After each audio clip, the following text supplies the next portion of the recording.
co-founder of Aavegotchi and Pixelcraft. you can tell them your background as a musician and also as a tech startup founder. And you're part of the world for a long time. I'm in the US today, but I was just across the strait in a little port city called Xiamen. And that's where we formed a band. And actually, my musical singer-songwriter background was there. That's actually how I met my co-founder, Coder Dan. A lot of people don't know that. He met through music. And then the tech just happened to be something that we also shared. But I was looking for a drummer, and he's a fantastic drummer on top of all the coding skills. So we toured through mainland China at that time. We toured through parts of Southeast Asia, played a lot of music. And then I moved to Singapore.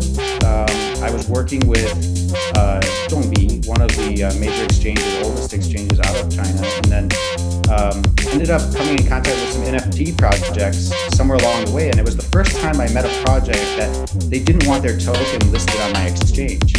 They had NFTs. And I was like, okay, who are you? You don't want to list on my exchange? He's like, no, it's an NFT. And so this is like 2017, very, very early kind of CryptoKitties era. And so it was great because I got exposed to NFTs at such an early stage. And it did capture my imagination in the sense of, okay, we're not talking about currency here. Now we can use the blockchain to put culture on chain, and digital life suddenly has this new foundation of property rights that wasn't there before. And just the very first time I actually got an NFT, it was a Dapper Labs CryptoKitty. I was out for lunch in New York City at Consensus, and my buddy just said, hey, I want to, split lunch with you, but I'm paying for everything in Bitcoin. And I didn't have my Bitcoin wallet with me at the time or something. So I was just like, don't worry about it. And he was like, you know what? I do have a bunch of CryptoKitties in my mobile wallet right now. Let me send you a few. And so I was like, sure, why not? Thanks. So he actually technically paid for lunch with a few CryptoKitties. I think I got 3 of them that day. And yeah, that was fantastic. That was my first NFTs, and they were giving me right on the show floor, mobile and super convenient. So from that point forward, I was like, okay, basically I went back from that trip where I was working on the exchange side and was like, man, these NFTs are, I'm spending all my extra time looking into what this technology can do. And it wasn't long before I was helping to co-found Mintable, which was the first platform on Ethereum where, let's say you don't know any coding, but you want to make an NFT. You could, pay the gas fee, upload the metadata, and boom, you've got your crypto art or whatever that NFT may be. And so that was like the start of my NFT career. And that was, I think we started that journey about 2018, and with Zach Burks, the main founder who still runs it today. Something goes living the game, something like that. Right. It ties into my personal experience with NFTs. I was like, okay, we're proving digital scarcity. That's ultimately what an NFT is doing, right? It's like proving that something is scarce on the blockchain, and it usually points to some art on a server or something like that. I thought, okay, that's a fine original use case, but I'm always looking for utility. And like, what more can we do to provide an actual experience? That NFT is, the value behind that NFT is just what it brings you into. So, in our case with Aavegotchi, they're like digital piggy banks. Like that was the original idea, is like, what if you could wrap cryptocurrencies inside of an NFT? So you have these cryptocurrencies generating yield, and now they're inside this digital piggy bank called an Aavegotchi. And like you can see here, if they got a little symbol on their forehead, it might be an ETH diamond or a Bitcoin symbol. That means that is the type of cryptocurrency inside that particular Aavegotchi. So you have all these different types of Aavegotchis running around, and they actually have coins inside of them. And so if you move the NFT from my wallet to your wallet, those coins are on chain, hardwired to that NFT. They're going with wherever that goes. That was the original premise. And we also just wanted to build a better crypto pet. So I love CryptoKitties, but my main issue with them was I don't take it out and look at it every day. And there's this subgenre of NFTs called crypto pets. And so one of our original problems to solve with Aavegotchi was, can we make a better crypto pet? Right? We referenced Tamagotchi because that was the first digital pet. You remember the keychains, right? Yeah. You have to feed it, take care of it, clean up after it, that kind of thing. We took that concept and put it on chain. So every day you can pet your Aavegotchi with an on-chain transaction. And that gets recorded on the blockchain, and your kinship score for that Aavegotchi goes up. Basically, it recognizes a better relationship with you, and you'll be able to farm more tokens and earn more yield because of that with the games we have, all the different mini games and leaderboards, proof of engagement for a crypto pet. Because a real pet, like, you have to see it every day. You can't just check it out once. Yeah. And all the time. Of course, because all the code we're shipping from my team at Pixelcraft and others, not just us, we're all contributing code to GitHub with open source code for Aavegotchi NFTs. So it's open source in the sense that anyone can build on top of the Aavegotchi protocol. There are people building different mini games, different analytics, different applications that all revolve around these Aavegotchi NFTs. And so that's a big difference between most the NFT kind of the PFP projects out there, and in that this is completely a DAO. That's the community owned aspect. This was launched a year and a half ago via an on-chain equivalent to Kickstarter. We used what's called a bonding curve, where literally it was a smart contract deployed.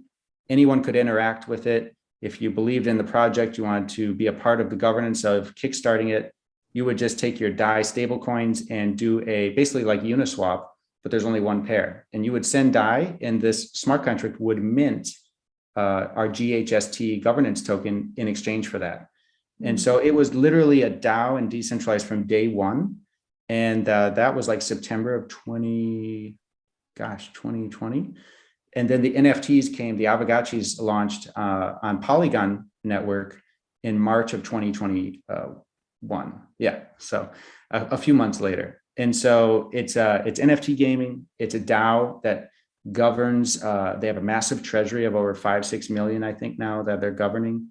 And then they also, it's open source. Anyone can build on it. In fact, if we log into our page here, here you can see a cute Aavegotchi as I scroll through. Yeah. We'll log into the app, and you'll see it's a throwback. It looks like an old school kind of application, referencing kind of Tamagotchi era, very kind of cute Windows 95 vibe. But down here, this is a icon says tools. If you click on that, you'll see all these different applications that Pixelcraft Studios did not build. These are all different analytics or games or tools that have been built by community members on the open source code on top of the Aavegotchi NFTs. And they all do different things. There's statistics, there's bridging, there's Gotchi daycare. They'll pet your Aavegotchi for you. All these wonderful kinds of applications are not built by me or my team. These are, every week there's something new being developed and added to the tools page. It's quite amazing. So this is the main site. We recently just launched Gotchiverse. That's the big blinking one in the middle. And that is literally our answer to what a proper metaverse should be, in the sense that it's open and very accessible. When people talk about the metaverse, they usually think about, the dinner table conversation is like, oh, when's Ready Player One, the movie, going to be real life? Or if they're more cynical, they might say, the Matrix is coming, right? We're all going to live in the Matrix, this totally immersive 3D virtual world. That's what the metaverse is in most people's minds. But I would argue the metaverse is already here. It's just a bit more fragmented and lower resolution. So what we built is a kind of, imagine like old school top-down RPG, like Legend of Zelda, 1995. And the difference is it's browser-based, it's on the blockchain, you're jumping in with your NFTs to play to earn. And it's a metaverse in every sense, because you have the property rights, you have the interoperability, you have the chance to build and contribute code, and you have a DAO governing it. So there's so much to it that checks all the boxes. The only one that maybe people would say is missing is that 3D immersive, put on the Oculus goggles. But we think that that's not a requirement. That's like one flavor of a virtual world. And so we're opting for something that's very accessible, and everybody can come in and play from their computer, and very soon from their phone as well. You also can stake Ghost token. Yeah, so that's a big part. That really has been a key for the glue for the community because we incentivized people that if you were interested in what we're building and you have your own ideas to contribute, you should stake your ghost, and kind of that proof of loyalty in a way. It's Oh, like loyalty points, right? So you stake your ghost and you start getting what we call friends points. And these points can be cashed in to win rare NFTs.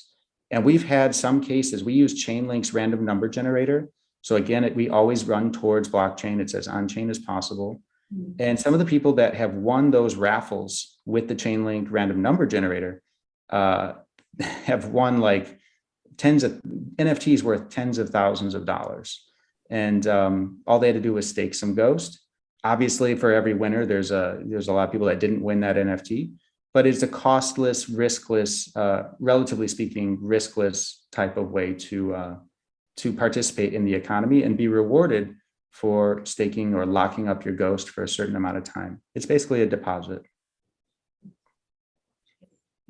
Maybe my favorite feature here, if you're looking at the site with me, is this one that shows two gotchis holding hands. That's called Gotchi lending. And that might be our most innovative smart contracts. We deployed these about 2-3 weeks ago for the first time. And it's a huge step in the right direction for the entire industry in terms of how you can actually get your rare NFTs into more people's hands so everybody can play the game and play with the same NFT, Aavegotchi, without diluting or having to mint more NFTs. oh, So literally it's all on chain and trustless. It's inspired by Axie Infinity's scholarship program. You know, they've been very successful with that, but it's kind of like an HR bureaucratic middle layer where there's somebody who owns the Axie Infinity characters, the NFTs. And then there's all these people that basically apply for a scholarship and they say, pick me, pick me. You see them on Twitter all day saying, please, you know, choose me. We didn't want to have that kind of system. And we wanted to eliminate that and put it all on chain. So instead we built custom contracts, smart contracts, where if I own a Aavegotchi and you want to play the game and go in the Gotchiverse, you can just go to Gotchi lending and you simply scroll through this P2P marketplace and choose an Aavegotchi you want to borrow. And the way that smart contracts are written, I have no fear that you're going to run away with my NFT. You literally can't.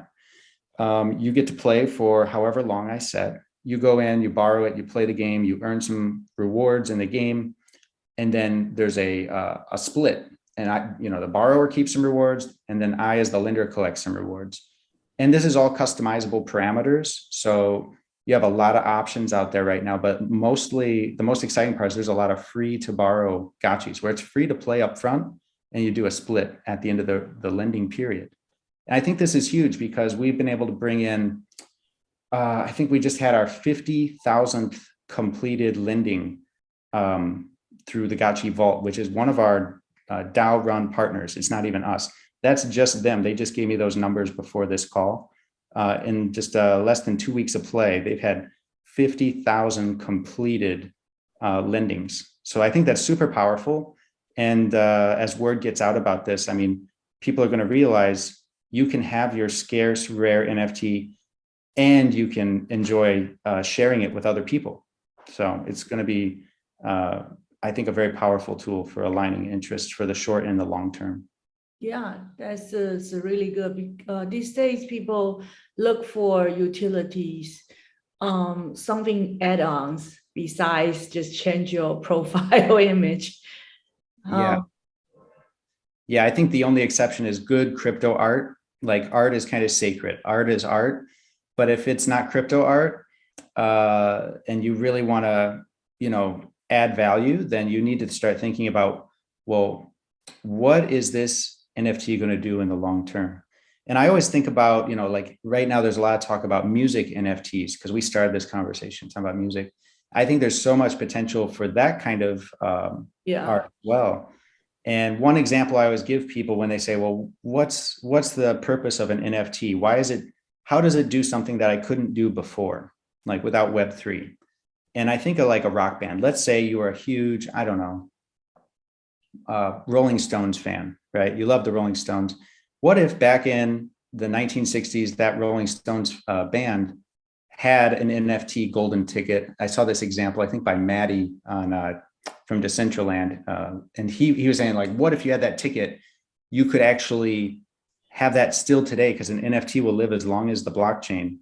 And imagine all the airdrops and all the merchandise and all the free like access passes and backstage passes you would have gotten over the last 30, 40 years if there was these rare tickets they issued when the band first came out. It'd be incredibly valuable, and your core fans that hold those would be more loyal than ever. I mean, there really aligns interests in a super powerful way. And so right now there's a bit of a talent drought. We don't know, everybody's issuing NFTs, but we don't really know which ones are going to be valuable yet. But at some point, we're going to start to see amazing artists, musicians, game makers kind of break away from the pack. And those are the ones that are going to be the long term, where it's like, oh my gosh, I wish I had that NFT, because these guys are, cultural figures now. They're icons. They had an impact on society beyond the NFT circle. And that's where you see the real value. So we're very early. And hopefully Aavegotchi, among other projects and artists out there, are going to start to lead the way. And you're going to wish you had some of those NFTs. So, are there any? I think you may have a particular interest about pixel art. Is that true or not? Yeah. I think. And let's look at an Aavegotchi while I talk about it. So I'll pull up my Aavegotchis here. I have a few in this wallet. So I got some cute Aavegotchis here. And let's just look at this cute one here. He's got some jeans on. So this one has USDT tokens inside it. And so the reason we went with pixel art was two reasons. One, the kind of aesthetic is very much, I think, in line with where we are with NFTs and Web3 today. We're kind of in that naive early stage where we're true believers in the sense that there's potential here to advance the world in society in a better direction through digital ownership, getting those things done right, standards that help move the ball forward for everybody and into a better world. And it also kind of mirrors those early stages of video games, right? So it seems appropriate that we would start there. The more practical reason is, unlike a lot of NFTs out today, we wanted our NFT Aavegotchis to be 100% on chain. What I mean by that is most NFTs, the image that you see is hosted on an Amazon server somewhere. And the NFT is simply pointing to a URL where that server hosts the image when you pull it up. So if that server ever goes down, you'll still have the NFT, but you're not going to have much to show for it. The image could be gone or compromised. In our case, we had a chance here to do what very few projects have done. It's basically Aavegotchi, Avastars, a handful of others, where we took the extra effort to actually program the artwork into the smart contracts, into the blockchain. And to achieve that, you have to have very, very small file sizes, because one thing a blockchain does not do well is pretend to be a cloud, storage service. That's not really the purpose of a blockchain. And so what we did here is these are all less than 20 kilobytes in size. And because we went with the pixel format, it was much more achievable. And it kind of just matched with that whole vibe we were going for. But yeah, fun fact, everything's on chain. And what that means is we have no reliance on a server for these Aavegotchis. As long as the Polygon network is up and running, these Aavegotchis will live forever. They'll probably it's decentralized. Yeah. We don't want to be reliant on any, old world kind of legacy architecture if we can help it. So yeah, that's what we love about the Aavegotchis. They're completely on chain. It's not just their name and their address. It's even the visuals. So are there related Gotchiverse and Aavegotchiverse? Or Gotchiverse is just like a metaverse for Aavegotchi? Yeah, it just launched. We're in our alpha stage. We're calling it a play drop, where anybody can borrow an Aavegotchi, come in and play. So we don't support other NFT characters right now. Like you couldn't come in with, a cool cat or a cyber Kong yet. but we love a lot of those projects and have good relations with them. And it's just a matter of time till we find a way that we can focus on more of that interoperability where other PFPs or NFTs, especially on Polygon, should be pretty easy to onboard and welcome into the Gotchiverse. But right now it's very early alpha. We're pushing the limits of our custom tech stack and just trying to be able to support 4,000 to 5,000 Aavegotchis running around in the world in real time, all on the same instance. And what I mean by that is if you go to like Decentraland or some of these other quote unquote crypto metaverses, the way their backend infrastructure is like most games, where you can only support 300 or 400 people on one instance, on one server, basically. So they may have 1,000 people show up for an event, but you and me, I say, hey, we're at the same DJ virtual dance party here. Meet me at the water cooler. And then we both walk to the same water cooler, but I don't see you and you don't see me. And that's because I'm on server 5 and you're on server 5 or 6. And so that really breaks the illusion that we're in the same metaverse. And so one of the things we've done at Pixelcraft is we've brought in some of the best talent out there for back-end, real-time development, servers, cloud architecture, including the CTO and CPO of CoinMarketCap, the most visited crypto site in the world. Both of the former leaders who built that from scratch are now working on our Aavegotchi Gotchiverse. And the reason we went out and did that is because we really believe that it's an essential ingredient to a successful metaverse is that all these Aavegotchis need to be running around together. I don't want to be on a community call and we can't see each other in the same world. So yeah, that's where our mindset is right now. We're very focused on building this kind of super metaverse where all of us are in the same world, on the same dimension together. So yeah, that's our focus. And, you know, I think the roadmap going forward is very ambitious, but we're very excited about what's on the horizon for Aavegotchi and the Gotchiverse. That's where all my energy is going right now. Nice. Yeah, I'm currently in the US, and one of the big reasons is I wanted to be able to attend, just last week was NFT Miami in Miami. And then I'll be at NFT NYC. I believe I'm speaking on day 2 and looking forward to that. That's great. Probably I'll see you there. I hope so. That'd be wonderful. So yeah, we're excited for all of that. And then after that, I'll probably go back over towards Singapore and continue our work there. Mm-hmm. Oh, okay. So I assume you live in Singapore now. Yeah. Pixelcraft is based there. We're a very remote team, though. There's very few of us actually in Singapore. We have people in every time zone, it seems like, in the world. I think every continent except Antarctica and maybe Australia. No full-timers in Australia yet, but a lot of great. And now they accept cryptos. Yeah, thank you so much. And be an issue, and then hopefully we can also meet inside the Gotchiverse. So yes, yeah, sure, definitely. And I guess we could wrap with it. If anyone wants to visit or learn more, we have a lot of resources because it is a full-fledged protocol. There's a lot of ways to come at this. If you're a developer, you can help build on it. If you're a gamer, you can play on it. If you're an NFT collector, you can trade in our NFT marketplace called the Bazaar. It's the most volume. It competes for first and second on Polygon as the most busy NFT marketplace in Polygon. So a lot of things to do. I'd suggest our YouTube official channel, Aavegotchi YouTube, our wiki.aavegotchi.com, and of course, aavegotchi.com. So yeah, we look forward to seeing you there. Yeah, and I'll see you in Aavegotchiverse. Yes, exactly. Bye.